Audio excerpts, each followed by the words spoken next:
गेजेराव मोनसे गोदान मिउजिक भिडिअ'नि आपडेट लानानै फैलायबाय। नोंथांमोना आंनि भिडिअ'खौ जोबजासिम नाय, होमबासो मिथिगोन माबे चेनेलाव होदों। नोंथांमोना आंनि भिडिअ'खौ स्किप खालामालासिनो जोबजासिम नायलाङो। बिथांमोननि बे एलबामआ जोबोरैनो नायनो मोजां जादों।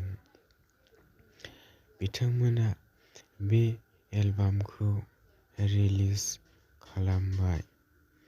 बे भिडिअ'नि लिंकखौ डिस्क्रिप्शन बक्सआव होनानै दोनदों। नोंथांमोना डिस्क्रिप्शन बक्सआव थांनानै नायनो हागोन।